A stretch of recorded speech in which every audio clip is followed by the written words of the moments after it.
So I don't know if I mentioned this in passing, but I got a new job recently. Oh I don't my know if God. I've mentioned that or not. I feel like maybe I haven't. But it was a huge change in my life. Yes. And I thought, what a great topic to talk about on the podcast, because I feel like we go through so many different transitions in our lives, and sometimes it's really hard to navigate those feelings, because sometimes even good change can kind of hurt and you feel like that little pain of like Growing pain. exactly, it's a Growing pain. and it hurts, like any Yeah. kind of pain, regardless of if it's growing or not, it does hurt. And I feel like even with good change, there's, that nostalgia of like, you have your graduation goggles on of like, Yeah. I will remember you, whatever. I thought you were going to do the other one, the As We Go On. That would have been a good one. Man, Vitamin C. What was that? She was a one-hit wonder. I think that's the only song I know by her. Yeah. If she has others, I do not know. Yeah, I'm unaware of them. So I thought we could talk about that today. Yeah. We could talk about the different categories of life changes, life transitions, and kind of what we've experienced in each of those. Because there's going to be some on here that we're like, we haven't gotten a chance to get there yet. So we haven't gotten there. We have not arrived. We have not arrived. And that's okay, because some of these are like getting old, and we are not old. We are not aging yet. We're not aging in place. We are thriving. We are 30, flirty, and thriving. So grab your coffee, get comfy, and let's take back Sunday.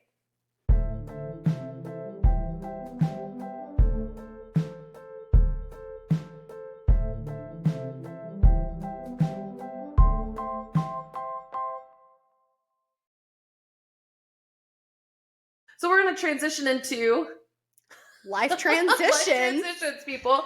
So I guess before we dig into this, because obviously I have a script prepared. I have things prepared that I'm going to talk about, but I like to go off script. What would you say has been the hardest life transition that you have encountered? Before. I'll ask you before, and then we'll go over like what some examples are, and then maybe you might have a different answer at the end. I think going from a young, very barely an adult to being a mother. I kind of thought that might be the one you choose. Yeah. That's probably the hardest thing on the planet for anybody. That's where I probably feel like would be. I mean, there's ones that I would not visit back that are not that one, but yeah, that's probably the biggest. And how would you categorize that? Good growth or bad growth? Definitely good. Yeah, definitely a positive change. Yeah, I agree. I think for me, one of the hardest transitions would be kind of the opposite of that, is going from a parent figure to being a not parent figure. Yeah. And I don't necessarily think that it was negative on my growth. I think it hurt, and I think it was devastating. But I think that I became so engrossed in that role that I neglected myself. Mm-hmm. And now that I have myself all to myself again, I've been able to kind of develop more of an identity and a kind of a sense of who I am. Yeah. So even through the rain, there is sunshine. That is true. Put that on a t-shirt. So I just realized I didn't put my lashes on. I'm looking at myself and I'm like, what's wrong with my face? I don't have lashes on. I didn't even notice, because I think you're beautiful regardless. You look great. This is Hannah in all her glory, everybody. I think she looks fantastic. And you do too. So we're going to talk about transitions. And for those of you that don't know, transitions are the periods of change that mark the end of one phase and the beginning of another. They can be external, like career changes, which I don't know if I mentioned, but I had one. I'm just kidding.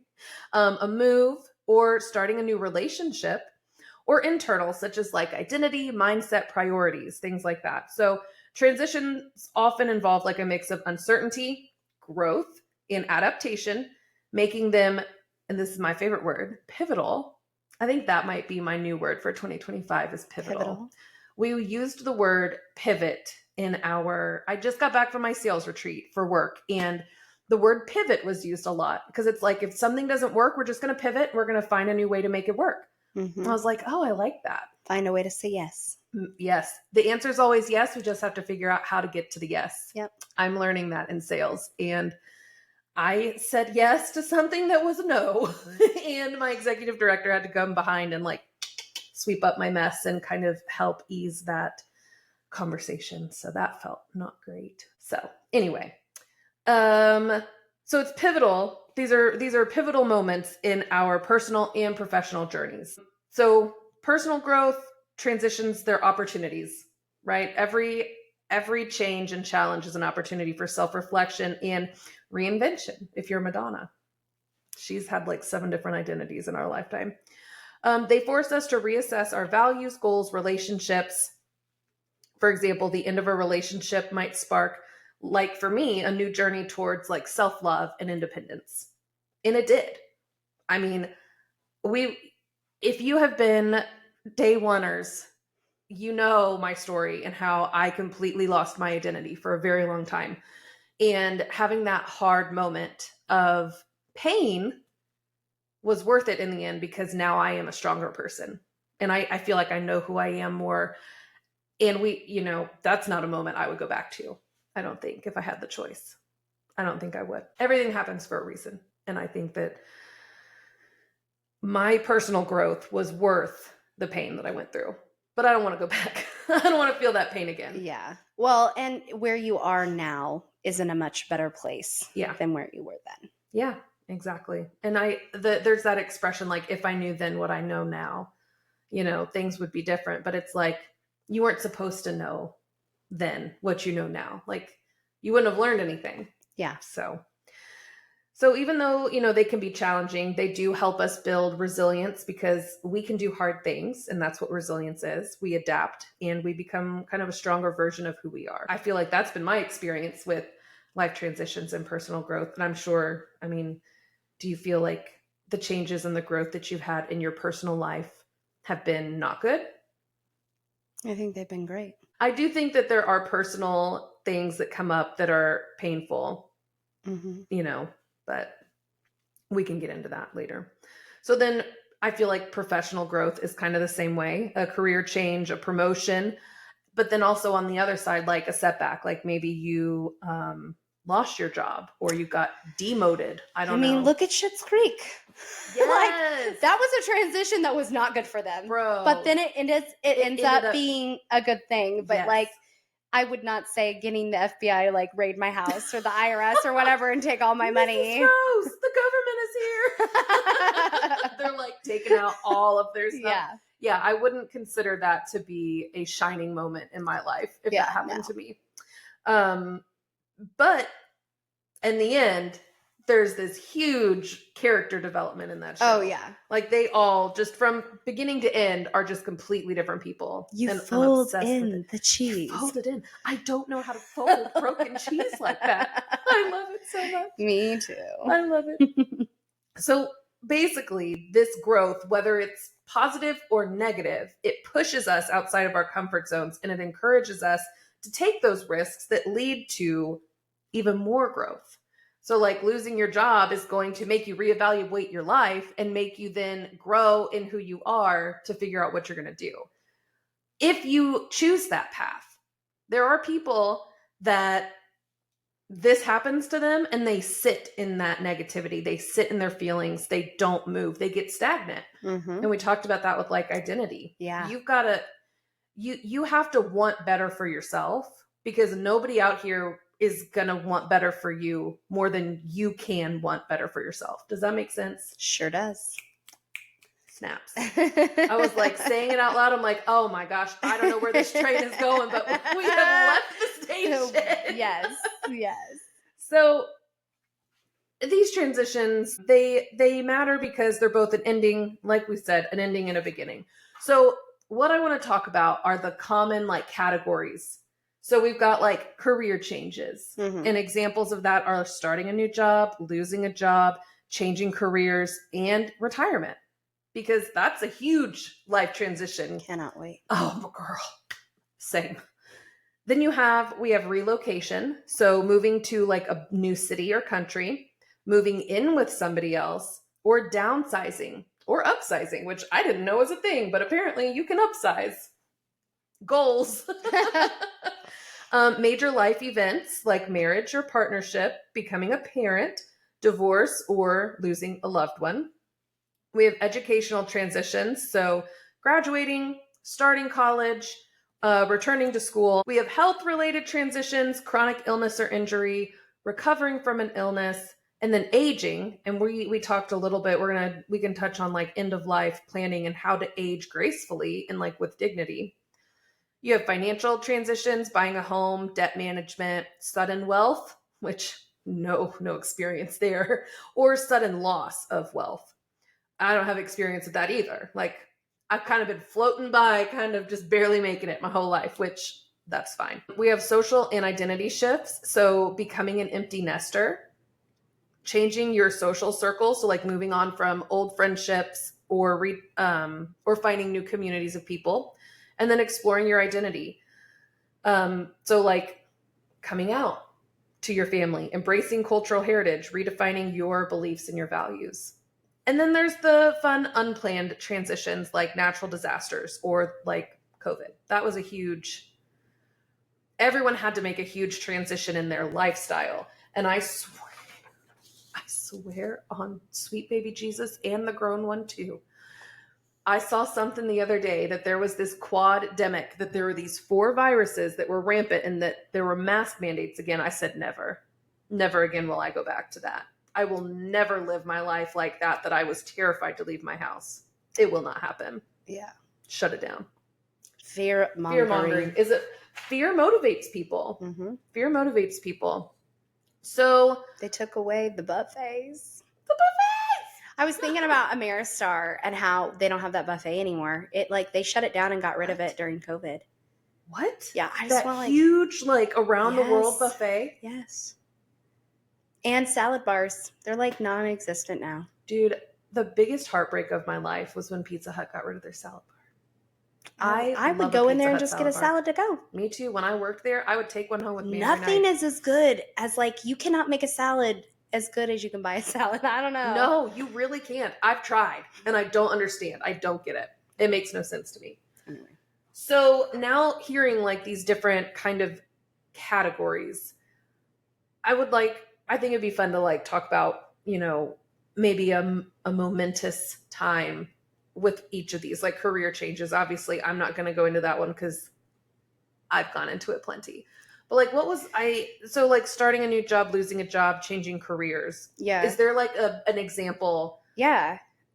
So I was working with foster care kids and in residential as a facility manager, and I got stabbed in the hand. That's right. We talked about this on our episode of with scissors. Small moments that changed our life. To be honest, if you ever think about getting stabbed in the hand, your reaction is to pull the scissors out. Yeah. Wrong. Wrong. I should have kept them in. Yeah. But that's your that would be anybody's instinct. I traumatized so many of those children. But anyway, whenever we were done, my husband was like, I think you need to look at finding something different. And that's when I decided to go to long-term care. And that really has been where my eyes were open to I feel like my full potential, at least in my career, Yeah. I got in there and I was like, oh, wow, I love the elderly community. I love that older adulthood community. So I also think that long-term care was kind of the best option. I think that was the best thing that could have happened to you. Yeah, I realized that I love old people. And They're so cute. They are, and some of them are not, but at the end of the day, their entire life has led up to this point, and they are just who they want to be, and regardless. And I love them. There are people that I'm that's who I want to be when I get older. Yes, I'm telling you, put me in a nursing home and I am going to be the old lady that sexually harasses the hot men that work there. Or maybe not so hot, but if I thought they were hot, then I'd be like, ooh, I want to just pinch his little butt cheeks. Oh I see it now. Oh, Hannah's going to be the one that's confined to her room. They're going to be she's not allowed to leave her apartment. Yes. apartment. Don't wanna. Oh, girl, I probably can't afford an apartment. I would probably be in a room. Isn't that sad? But me too. Right? Those apartments ain't cheap, baby. No. So what about relocating? Have you ever had to make a move to like a new city where you were by yourself? I mean, yeah, whenever I decided to go full-time at UCM, Corbin and I moved to That's Warrensburg. Right. And I also moved to Springfield early on before Corbin. But I think moving away as like a single mom away from my family, even though it's like 45 minutes, like it's still, it's a big difference. It is, especially but I needed it. We needed it. Yeah. Yeah. It was good for me to be like, okay, I can live in my own house and be okay and take care of him and go to school and work and do all the things, and everything was okay. Yeah. And you did great. I miss that townhouse. I was going to say, you talk about that, like, you know, fondly. Like when you reminisce about it, it's always very good. I really enjoyed it. I didn't really have friends there. So like, I didn't, like, it was just, there was a lady that was there that had a son close to Corbin's age, and we were friendly. Like, we would hang out and stuff and let the boys play at the park. But I didn't have a lot of friends or anything because I was, you know, busy doing all the things. But I really enjoyed my time with him there. Yeah. For me, in that like relocation category would be moving in with Jesse. Because before that, I had not lived with anybody aside from my family, like in a home. Like I went to college and I shared rooms with, you know, roommates, but it wasn't anything like moving in with somebody. There's nothing that's going to prepare you for that. You know, I used to have this idea of like, you could know somebody in a year and be ready to get married. Absolutely not. You got to move in with them first and live with them for a full year. Yeah. And then you might have an inkling of who they are. Yeah. But then, I mean, it probably took 2 years before I fully felt like I knew his routine and my routine and how they work together. And then like 6 months after that, I was moving out. So there's that. And that's kind of like my major life event would be that partnership, because that's the most serious relationship I've ever had in my adult life. Like, I have not had something that serious since, and I hadn't had anything that serious before. But then like, I also feel like losing a loved one, like when I lost Roscoe, that was a pretty major event that affected me very deeply. That's a hard transition. Yeah, that was tough. Like, I feel like that was the first big loss as like an adult person that you've experienced. Yeah. Yeah, 100%. It still is. Knock on wood. I've been very fortunate. But then in that, I wasn't prepared. You know, so grain of salt, you know, silver lining. Yeah. It's wonderful to not have loss. But then when it happens, I just feel like it's so dramatic and intense because you just have never experienced that kind of pain before. But then it's like, do you want to have experienced that all the time? Yeah. Like, well, and when you do experience it, there is that silver lining of, if I didn't have this relationship or this experience, I wouldn't feel this loss. Yeah, that is a good mindset. 100% a good mindset. So I feel like you mentioned this one in the very beginning of like the becoming a parent was a pretty big deal. How would you rate parenthood? Parenthood in like 0 out of 0. Do not recommend. No, I'm just kidding. Or like a blend. What I was going to say was a blended family. Like when you and Zach finally like. So that was a big transition as well. Yeah. Zach and I definitely parented a lot different. Mm-hmm. I was the mom that was like, "Oh, you're scared at night? Come sleep in my bed." And he was like, "She'll cry it out. It'll be fine." And I'm like, "Oh, I can't listen to this little baby cry in her back and play or whatever." Oh, yeah. It broke my heart, you know? Yeah. So we definitely have different parenting styles, and, you know, just things that he would do that I would be like, "Why are you doing that? Like, that doesn't make sense." Or like cleaning, and like, you know, he would be like, "Yeah, Hannah just cleans because she doesn't like the way that anyone else does it." And I'm like, "Yeah, well, do it right or don't do it at all." You know? So that was a transition, but it was very good because I was able to learn how to kind of be a girl mom. Mm-hmm. And I had for 2.5 years had just been a boy mom. Yeah. And Corbin learned how to be a sibling. Oh my gosh. And they were like attached to the hip. They loved hanging out. They did everything together. I see all the pictures. Yeah. It's so cute. He played the little girly things. She played like guns and Ninja Turtles with him and superheroes. You know, she would dress up in his little superhero masks. And I miss those days. Yeah. Oh my gosh. And then we added a third. So I saw a TikTok where somebody said that like there's people out there that say 3 kids is like the perfect number. I would disagree. The lady that was doing the video was like, and that person was on crack.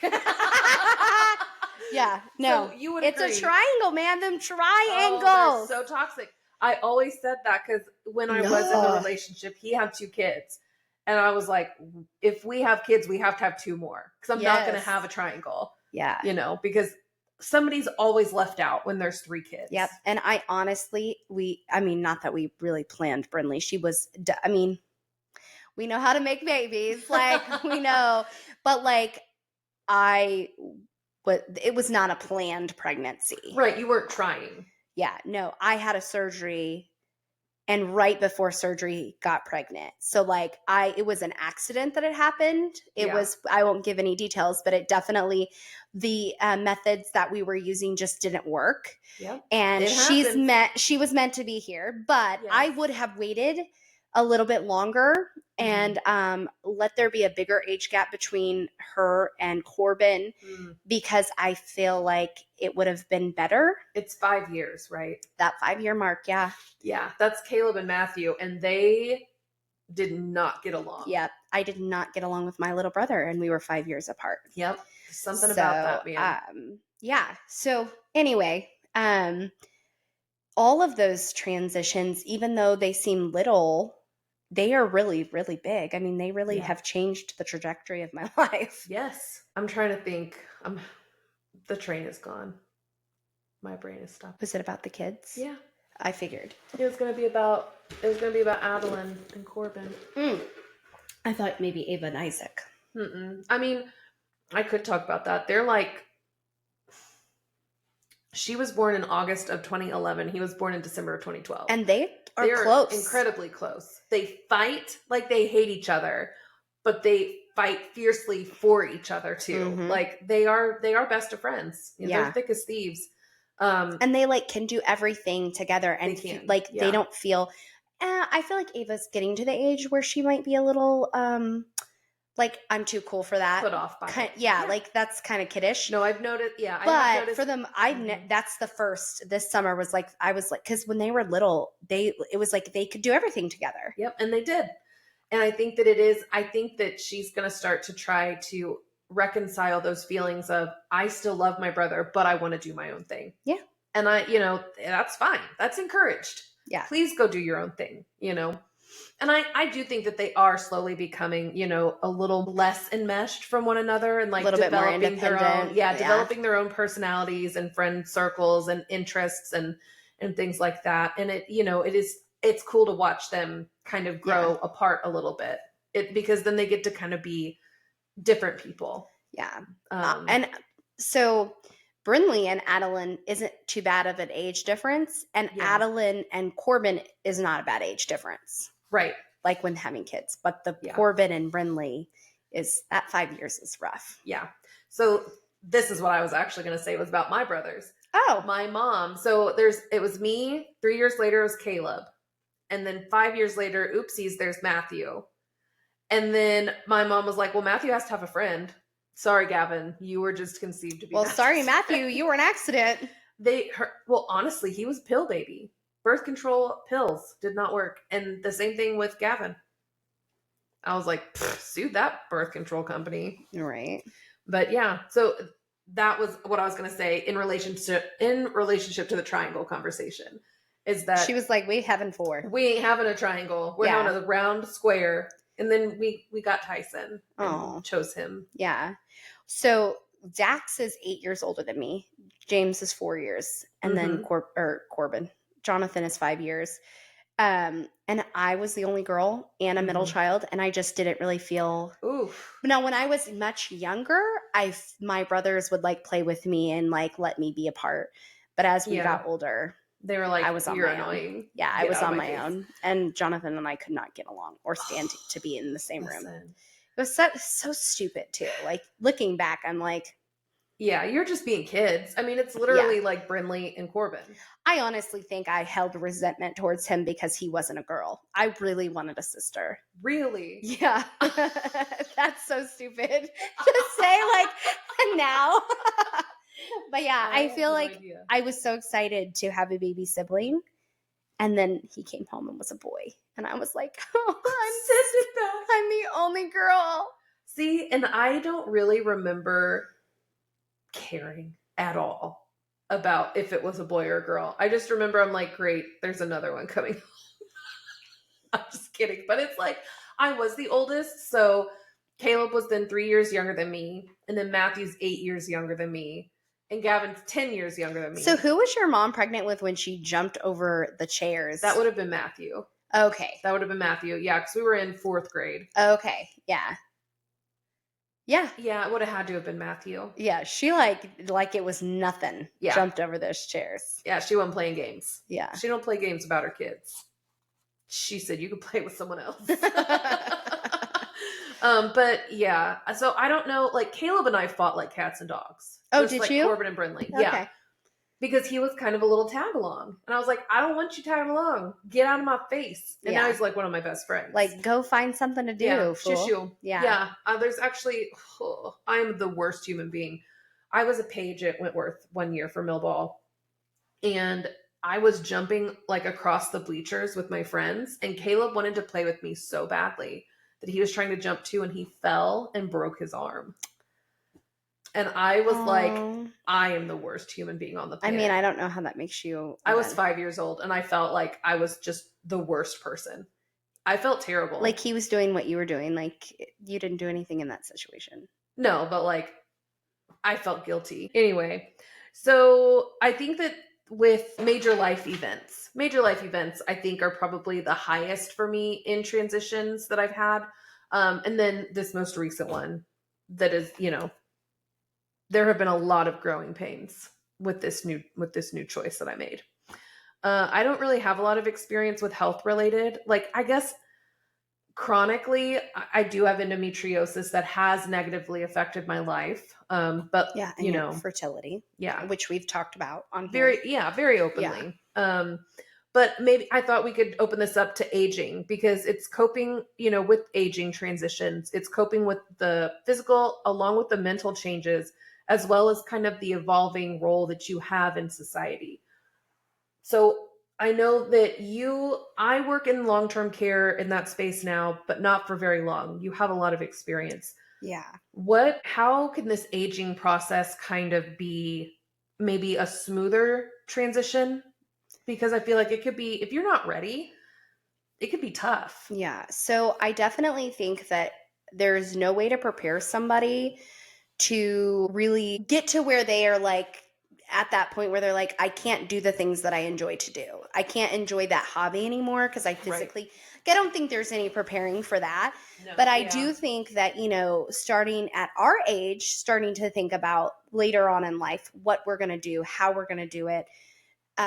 Financially, what that looks like. That's, I think, a huge thing. Really need to, this has opened my eyes to like what that looks like. Because there are people that are, 85 to 90, even up to 100 that are in, senior living. And then we have people that are 65 and, we have someone that, that we got a referral on that, has, a really rare dementia that something within the like proteins of the brain like 60 years old or in that Is it time. Vascular dementia? No, it's dementia, but it's something I don't remember what the name was. And anyway, was fine before Thanksgiving and now has like 12 to 18 months to live and has no short-term memory. Yeah. So like you can't really plan for those things. No, you really can't.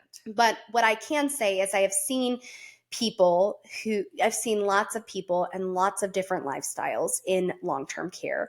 And I will say that, some of the ways to be proactive is like, for example, having a healthcare directive so that if you have something, and I think that at this point in our lives, we should be probably doing that. Yeah. If something were to happen and you could no longer make decisions for yourself, who are you going to have make those decisions? Yeah, like who's your power of attorney? Yeah, who is going to make medical decisions for you? Who is going to make financial decisions for you? Mm-hmm. Having a living will so that you can explain in black and white what you want done, how you want things handled. And even going farther into that, when you transition through this life and on to the next, like when you're at the end of life, I don't want anyone to ever wonder what I wanted. Yeah. I will have a journal, a book, a planner that will have everything listed out, taken care of. So all they have to do is say, this is what she wanted, and it's done. I had a class in college that was about like grief and loss. I think that's actually what the class was called, was grief and loss. And that's what she said, that this is already a really hard time for the people who have lost you. Mm-hmm. If you can remove any decisions or as many decisions as possible, that is ideal. Yeah. Because then they know and they don't have to question, did she want to be cremated? Did she want to be buried? Did she want to did she want to have a full mass? Did she want a big celebration? Like my granny doesn't want a funeral. She just wants a graveside service. She has made that very clear. We know this.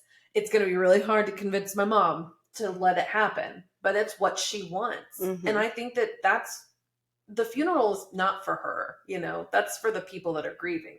She doesn't want that. Now, are there deeper layers into the reasonings behind this? Absolutely. Are we going to talk about them? No. It's nobody's business but hers and Jesus's.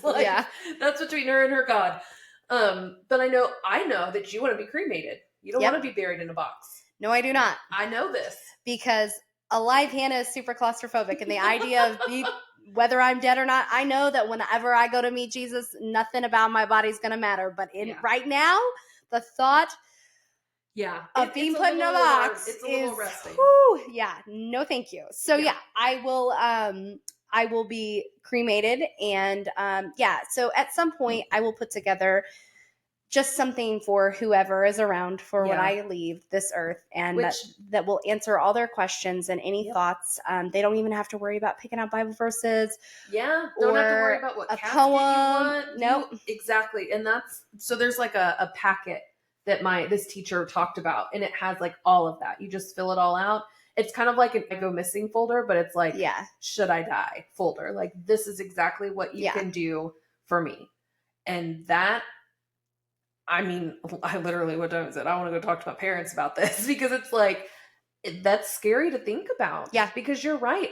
We have similar residents or referrals that come in with Lewy body dementia, which sounds a lot like what you're talking about. Vascular dementia with Lewy body. That's what Bruce Willis has. Yeah.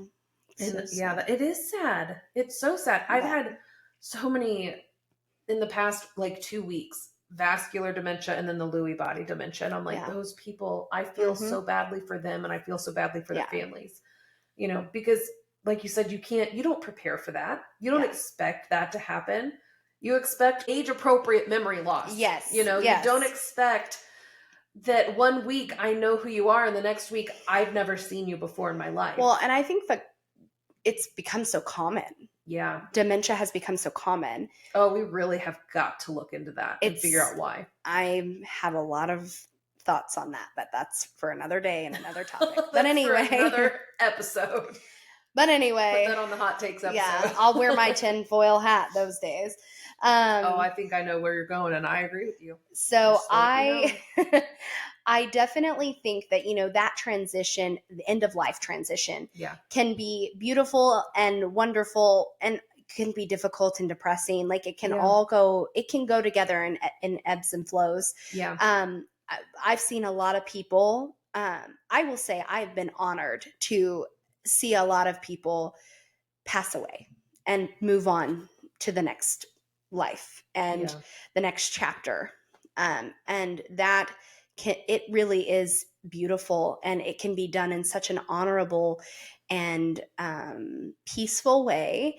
And I know a lot of people struggle with death and grief, and I don't think I would feel the way I do about it if I wouldn't have went into long-term care. Yeah. Like, I have a piece about me about death that if like something were to happen to me today, I know it's like everything's okay. Yeah. You know? And you have made that comment before many times. So, you know, and I have never experienced or been a part of that transition from one life to the next. Like, I have not been present when somebody has passed. And I think that probably affects my view of it because I've not ever been a part of it. The unknown is scary. Yeah. The unknown is a scary thing. Yeah. And so for me, I remember being a child and seeing people kiss a loved one, you know, reach into the casket and give their loved one a kiss on the hand or the forehead. And I was like, oh, brother, that is a dead body and there's nobody in there and you're touching just a corpse. Like, that's the way I viewed it. And now, as somebody who has been a part of that transition, I understand. And it's just beautiful So we kind of talked a little bit about this, but obviously there are emotional and psychological impacts of these types of transitions. So whether they're big and small, they bring a wide range of those responses. Emotionally, it looks like uncertainty and fear, grief and loss, but also then on the other end, excitement and anticipation. Yeah. But then also stress and overwhelm. You know, like there's just the whole spectrum of emotions you can feel when you're going through a transition. Psychologically, your identity might shift a little bit, you know, like becoming a parent. You have to change who you are. Like I've heard so many moms say, like, when will I feel like myself again? And the answer is probably never, because you're never going to be that person again. Yeah. You are now a parent. You're a different version of yourself. Mm-hmm. And that's not bad. No. You know, it's a beautiful thing if you embrace it, you know? And you also remind yourself that you are your own person and respect and love who you are as just your own person. Yeah. I think with balance, it can be wonderful and beautiful. Yeah. We've talked about that extensively. Mm-hmm. You have to honor all the roles that you play. All the hats. All the yes. Get yourself a little hat. What are those called? Hat trees, coat trees? I don't know. You just switch the hats every now and then. You have increased resilience because change obviously encourages us to grow and we can do hard things. I've said this before. There is a cognitive overload. You can have a lot on your plate. Change does demand a lot of mental energy because you have to think about things in a completely different way. You're charting uncharted territory. Yeah. I always say that, and I know this isn't the exact thing that you're talking about, but I always say the first like 2 or 3 weeks of a new job, my brain hurts every single day. Yes. Because my brain is just trying to retain exactly what I'm talking about. So much information. Yes. And you're just like, I am so exhausted and my head hurts so bad. You feel full, like literally full. It's crazy. Yeah. So that is a very real thing. And then, you know, for psychological impact, it's opportunities for growth because it pushes us out of those comfort zones. There are a couple strategies for managing those types of impacts. You'll see a common theme among them. You're going to acknowledge your feelings without judgment. You are going to name your feelings and you're not going to judge yourself because we listen and we don't judge, especially with ourselves. You're going to seek support. You're going to break it down. You're going to focus on small actionable steps that you can do to make things less overwhelming.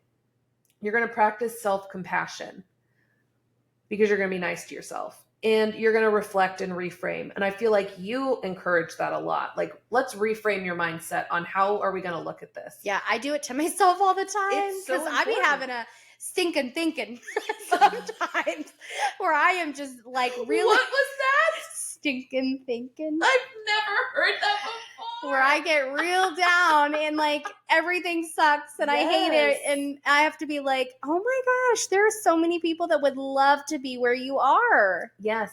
Like there are people that are trying to find a job that can't afford their groceries right now because they can't find a good job. And here you are having a good job and doing what you love and like where your passion is. And like, how dare you be so negative about it? Yes. Get up out of bed, girl. Yes. But also, no judgment. Mm-hmm. You are allowed to feel that. But how can we shift? How can we pivot? My favorite word. How can we pivot these feelings and stand in our power and hold two things at once? We are able to make these hard choices in these transitions, but we are also allowed to be human and have real feelings. We can hold those things. They're not mutually exclusive. I do not judge myself when I hit my alarm snooze button 5 times. Good. You shouldn't. Although Mel Robbins put out a podcast I was listening to the other day about how that's a really bad habit and how to make really good habits. And I'm like, I'm going to try. She's so judgy. Oh, I thought she was. I like her a lot, but dang, she can be a little judgy. Let me have my snooze, she's Mel. like, when you say you don't have a morning routine, hitting that snooze button 5 times is a routine. Yeah. Getting on and looking at social media and just wasting time in the morning is going to be your routine. So it's just on what routine you want to have. Maybe I just need to reframe my thoughts on Mel Robbins and change my mindset. She's really smart. No, I do enjoy listening. I love that she brings science to it. Like she brings the evidence of what she's saying. I do like that. She's not just talking outside of her neck with no proof. Outside of her neck. Yes, girl. Well, outside your neck. I think that we've talked about resilience many, many times. This is obviously an important topic with life transitions because, it helps you bounce back quicker because some of these transitions are setbacks. Yeah. And that's okay because you can use that to grow. Let me tell you, the biggest setbacks of my life have been where I grew the most. Exactly, because you don't learn. And this is why who was I talking to about this? But if you are always on our stages of development, if you are always winning or always assuming that you have won, you are not learning anything. Yep. Because if you think what you're doing is correct at all times, you're never going to change what you're doing. Nope. And I think that's that on transitions. I want to ask you before we are done, in your life, what period of time would you say has been your most favorite? Okay. Honestly, and I know this is going to sound so stupid, but I would say my junior year of high school. Okay. Just that year. We listen and we don't judge. We're not calling it stupid. No. Okay. You're right. I really enjoyed high school. Yeah, we had our typical, drama. There were typical boyfriend problems and breakups, but overall, I had a really good experience in high school. I had fun. I was involved. I feel like there's nothing that I would go back and change. Oh, well, that's maybe about like how stupid teenage girl I was, and maybe not be so dramatic, but in school, I felt like I really enjoyed being there. So what is your least favorite transition or period of time in your life? So far, honestly, I think it's whenever I moved to Ozark because I got so depressed and I stopped going to my college classes. I quit my job and I basically stopped leaving the apartment. Yeah. And that is what kind of set me up that's what really kind of enhanced and magnified my anxiety. And I have spent every year since then trying to manage it and make it work. What made you move there? I think that I had this plan to move there with a couple of friends from Cotty, and then everyone decided, no, we're not going to, after I'd already come down and signed a lease on an apartment. And I was like, you know what? I'm doing it. I can do this by myself. It's no big deal. Mm-hmm. It was a big deal. I was hours away from anybody. I was still kind of in that toxic 19-year-old year where, friendships are not built on meaningful foundations. So it was very fickle. You know, the people in my life were not consistent. And so I just didn't have anybody. And I shouldn't have made that decision. But I'm glad I did, because I am who I am because of that. Yeah. Even in all my flaws. Like it is what it is. I don't know. This would be one though, I think, Hannah, that I would go back and change. Like I do think that I would be, maybe my quality of life and like my anxiety management would look a little different if I hadn't have done that. And I think about, like, I didn't meet any friends down there. I don't even know that I used the transcript from that one semester of college. Like, I just don't know that I took anything tangible that I can still like point to, like, yes, this happened because I moved down here. I mean, I will have a forever memory of that place.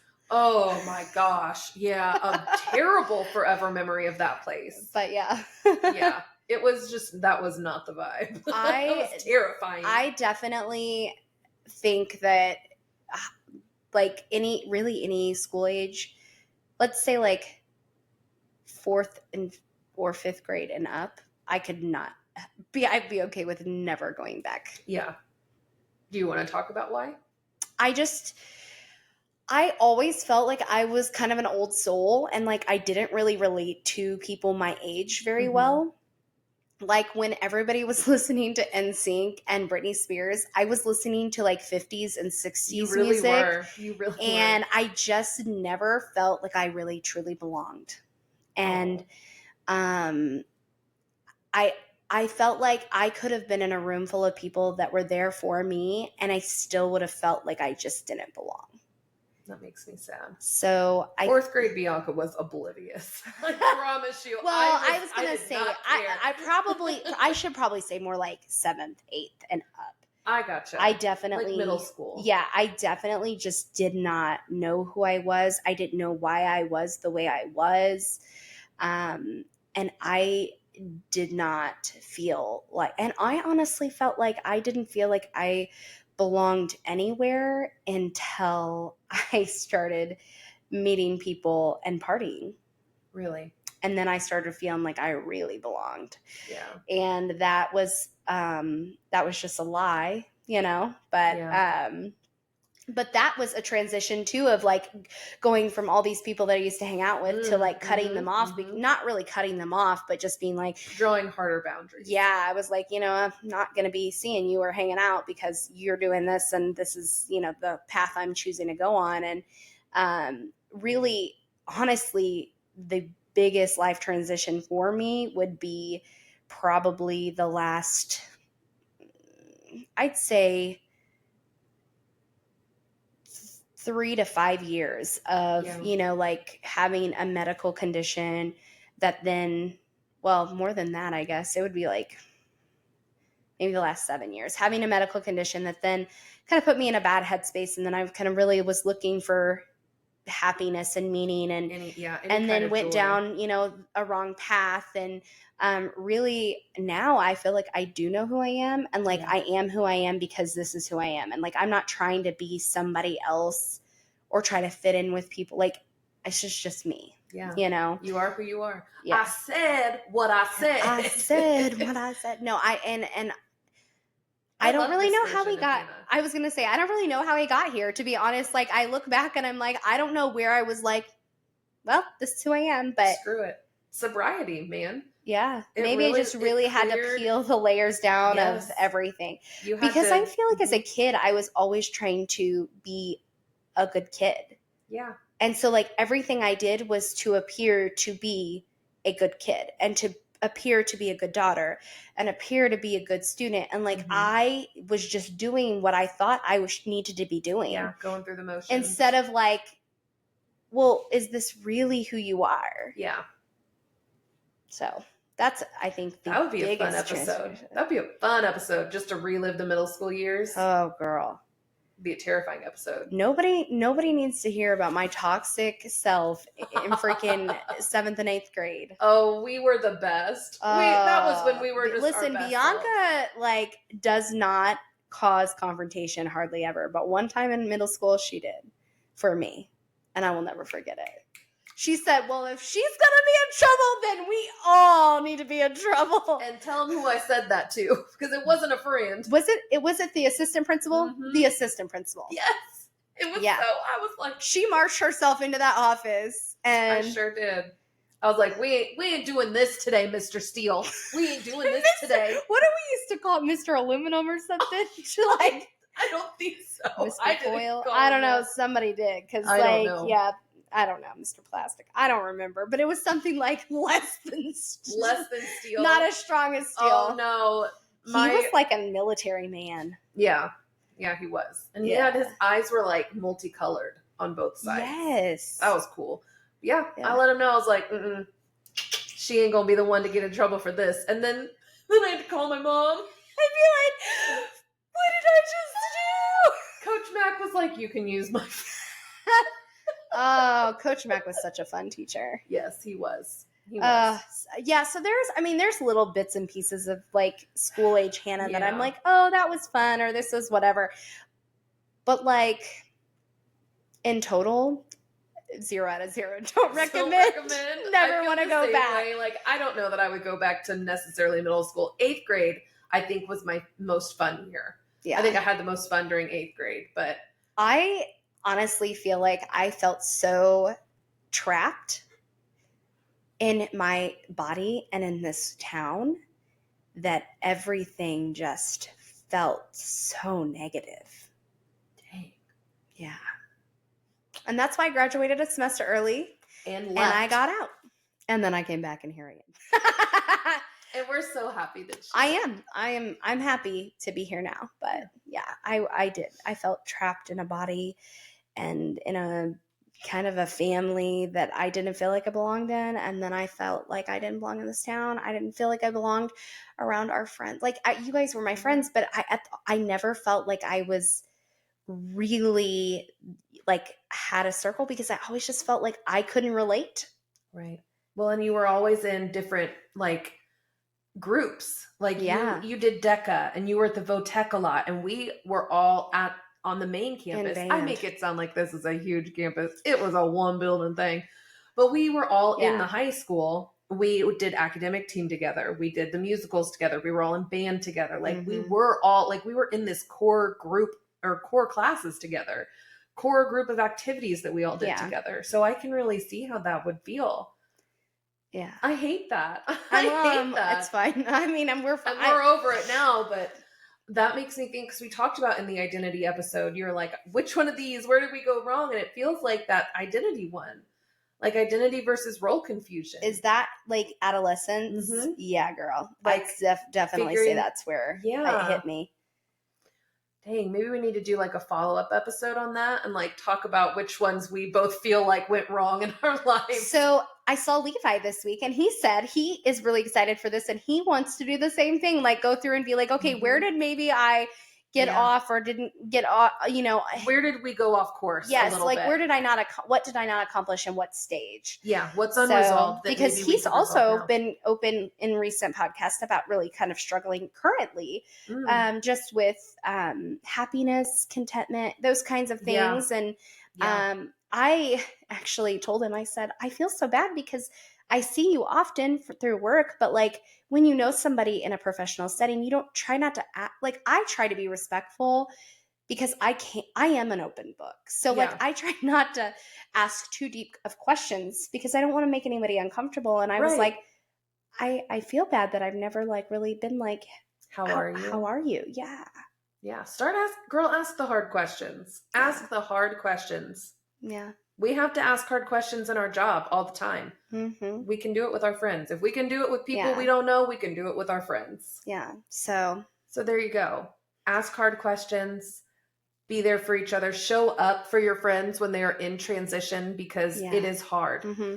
Listen. Have that support system. Listen and don't judge authentically. Not a joke, not a TikTok trend. Truly listen with just the intent to understand and to support your friends. And be that voice of reason or that voice that like I always am like, do I need to hype this person up? Yes. Or do I need to calm them down and be like ask before, like, how do you want me to show up? Do you want me to be Because sometimes you need to be like, you're not thinking logically, and then other times you need to be like, who we burying? Yeah, exactly. Get in the shovel. Like, exactly. You know what I mean? You just... And don't be afraid to ask. Like, how do you need me here? Do you need somebody to be logical? I'll tell Laura all the time. I'm like, I need logic here. I don't need hype. I need logic. And I've asked you. I've asked Time. I've asked Autumn. I'm like, who do you need right now? Because I can do both. Yeah. I can easily get you going. But I could also easily help temper your emotions and reel it in a little bit. Yeah. So I think that is just kind of the goal that I would want anybody to take away from this is just it's okay for change to happen in your life. Change is good. Change is good. Change is good. We think it's not because change is different and unknown, and unknown equals fear. Yeah. And scary and all of the things. But I definitely think this is my favorite transition that I'm currently in. I love that for you. I am still in the growing part. I'm honest. I am still kind of trying to figure out, was this the right choice? And I think that is in, one of those things you question, am I making the right choice for myself? Because you're like, I don't want to make this huge change. And then it come to find out this was a horrible decision and I hate it.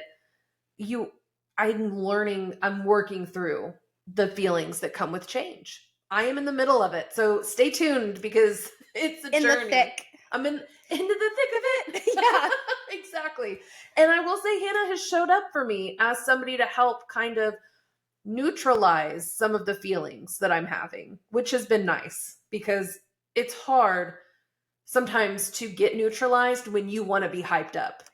And it's an awkward place to be as a friend because you're like, I really don't want to encourage the hype when I don't think it's what's best. Yeah. But you also have to still be non-judgmental and respectful. So it's like, I'm going to be as honest as I can and tell you I love you, but also tell you it's your life. And then I'm going to bring you things that I feel like might make you feel better. Yeah. Cheesecake Factory.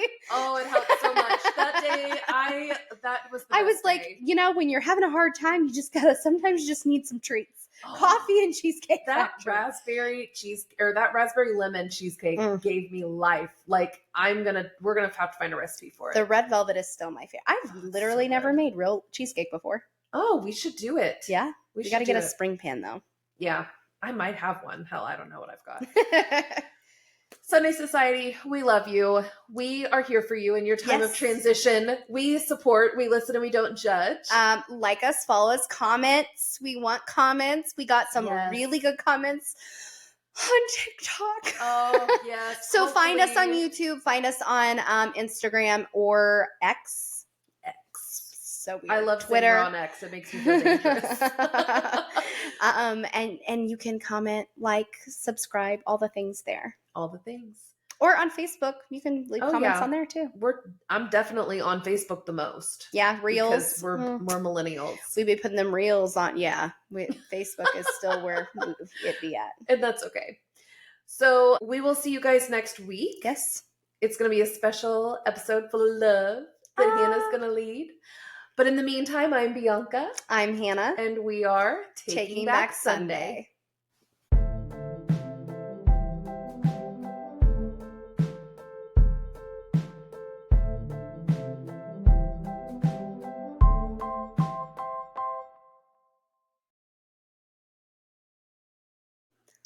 I looked like a villain. I got something going on right here. I don't know what's happening. Did I contour too good? No, I think it's just the lighting and my nose is a little red. Okay. Is it? It looks a little red. You been stuffy? No, I think it's cold. It's cold. It is cold. That is one thing about my face is you can always count on the cold or the weather at all to affect the coloring of my face. Yeah. I will be as red as a tomato when I'm hot, when I'm cold, when I'm scared, when I'm happy. I am just all the emotions. Yeah. I'm not one of those stoic people that is like, I don't have a poker face because my nervous system will allow me to have one. Have you seen the TikToks where people are like trying to catch their friend who's like photogenic in like a non-photogenic picture and like they're like falling, but then it like looks magical and majestical and it's just like majestical. I was like, wait, I made up a word. You did, and I love it. Majestical is going to be now on my resume. Like, what are your traits? I am majestical. What is that a combination of, do you think? Majestic and... magical? Maybe, yeah. Yeah. I like it. Majestical. Majestical. I love it. Okay, cool. Okay. So that's fun. That's good. I don't know why I keep saying that's good. Like... What is it that I used to always say? I don't know. Absolutely. Oh, Lord. Absolutely. 100%. Absolutely. That's 100%. It. Yeah. So that's what I would say. All my transition words are so.